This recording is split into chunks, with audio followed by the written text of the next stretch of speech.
Hello and welcome back to my channel. My name is Prana and this is Jar of Fireflies. Here you will find content all about my life as an Orthodox Jewish homeschooling mother of 3.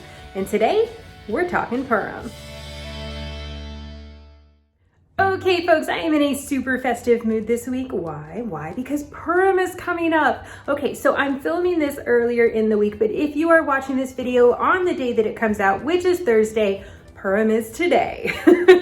But like I said, while I'm filming this video, Purim is not today, but while you're watching it, Purim is probably today. Anyhow, hope I didn't just completely confuse everybody because I may have just confused myself. I am going to film on the actual day of Purim as well, so you can see all of the fun and festivities, but you are going to have to wait until Monday for that one. So make sure you are subscribed if you haven't already subscribed so that you don't miss that video. In the meantime, what is Purim? Okay, so Purim is a Jewish holiday. As I mentioned in a previous video, Purim is one of my absolute favorite holidays.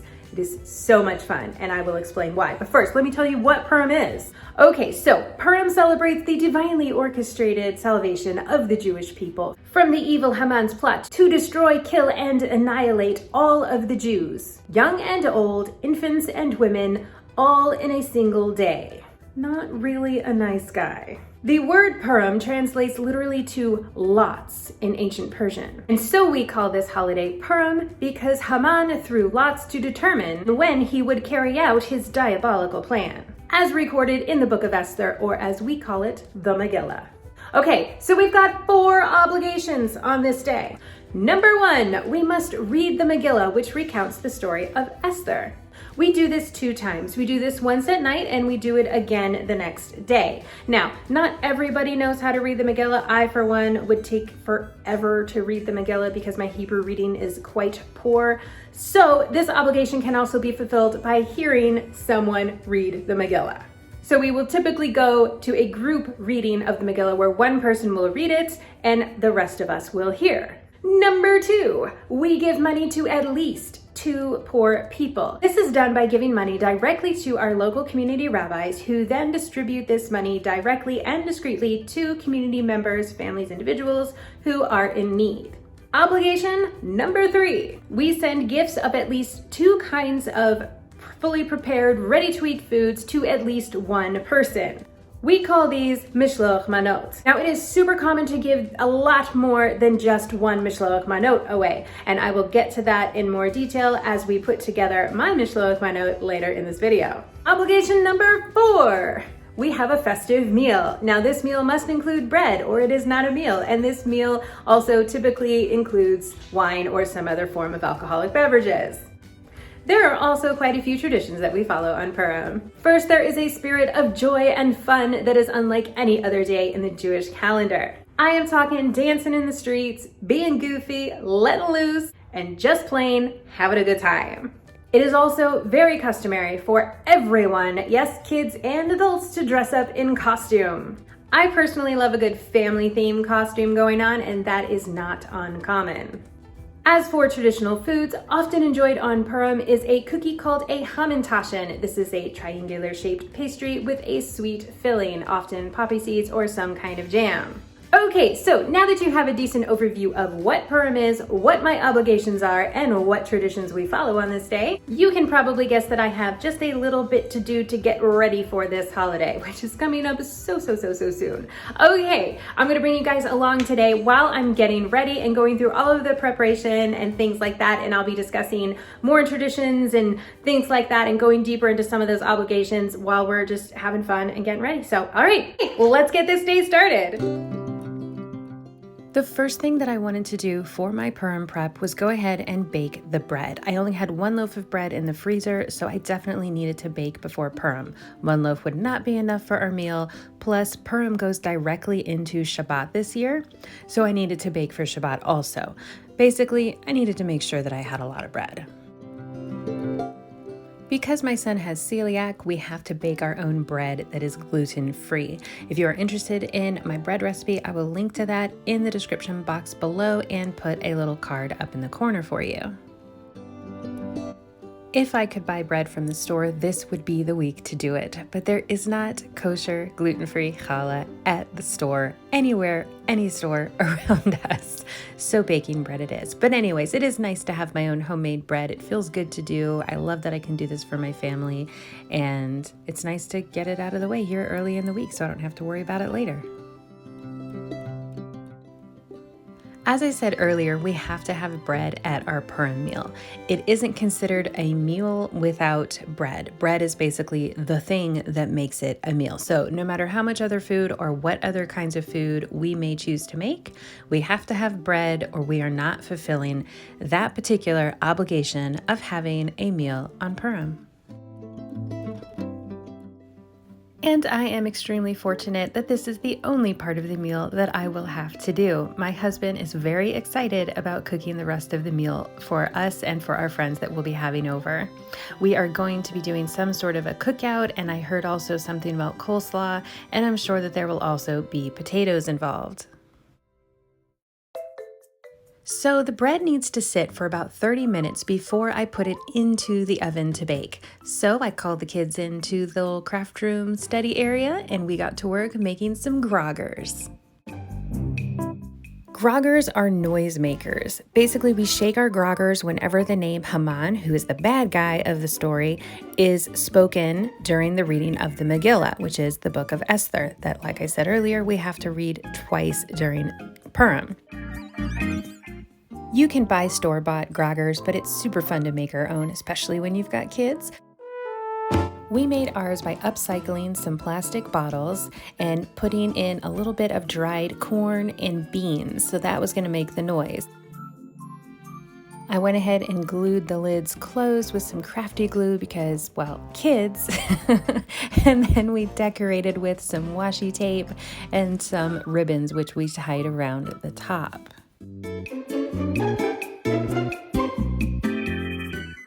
Plenty of beans and corn made it onto my floor as well, but the kids enjoyed picking that up too. I guess the whole process put them in a festive mood also.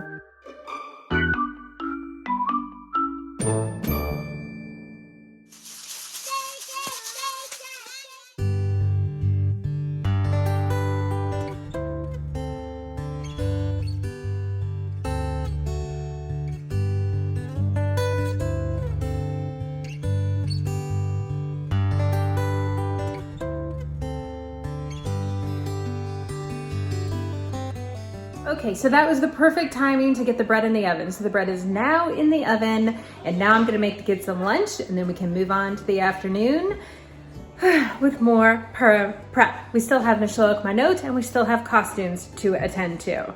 Oh, and Magilla, there's that. After a very simple lunch of some spinach and potatoes and bagels with cream cheese, I pulled the bread out of the oven and set that out on some cooling racks so that it could cool off before I stored it in the freezer for Purim and Shabbat.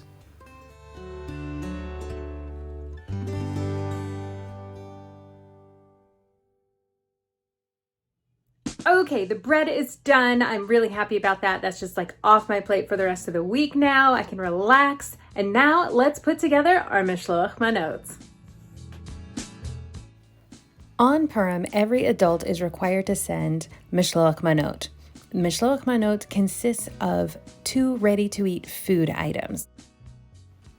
Mishloach Manot can range from a full hot meal to simply a few snack items in a bag.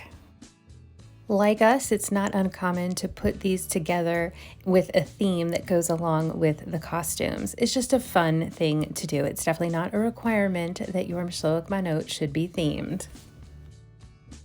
And lastly, to fulfill the obligation, Mishloach Manot must be sent on Purim. Okay, so because my husband is still in a period of mourning, he is not allowed to give out Mishloach Manot other than the obligation of giving one Mishloach Manot to one person. We had a discussion, decided that it would be best if I gave one to fulfill my obligation and he gave one to fulfill his obligations. If I'm giving to everybody in the neighborhood, it's kind of like it's from us. So just to avoid any appearance of anything like that, we're just doing one from each of us. So I'm keeping things really, really simple this year. We are doing a Little House on the Prairie theme, which I am so excited about. I got to get a prairie dress out of the deal, and so did my daughter. The boys are easy, button-down shirts and jeans, right? You will see our costumes in our next video. So again, make sure that you are subscribed. And hey, if you're enjoying this video, go ahead and hit that like button. I'd super appreciate it, and it lets me know what sort of videos you guys like. Okay, but back to our Mishloach Manot. So with our Little House on the Prairie theme, what I decided to do is this little bucket here is from IKEA. They're like 99 cents or something like that from IKEA. And then it can be reused as a planter or something like that later on.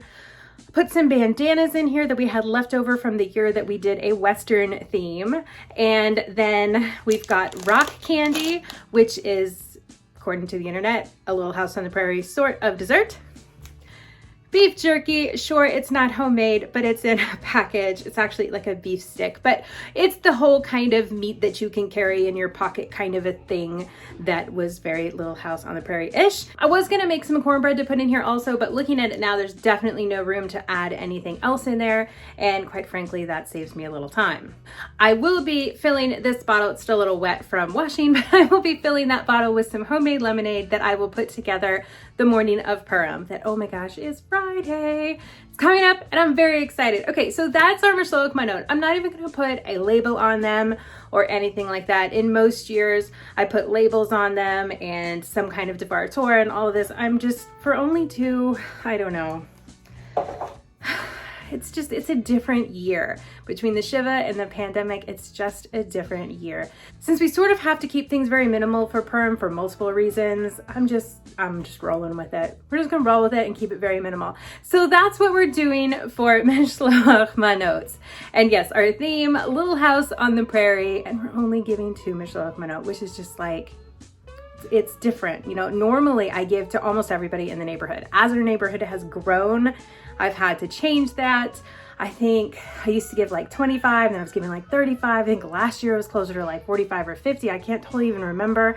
But if you're interested in last year's Purim videos, I will link to those in the description box below.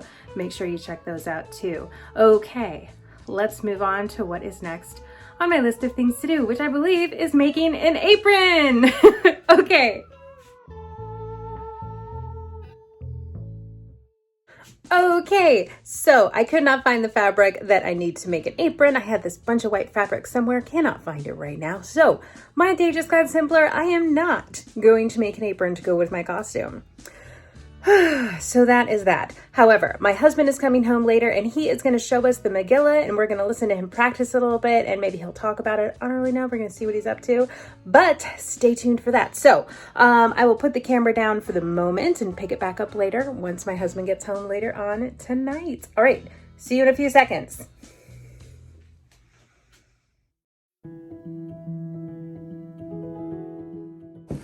Okay, so this is the Megillah.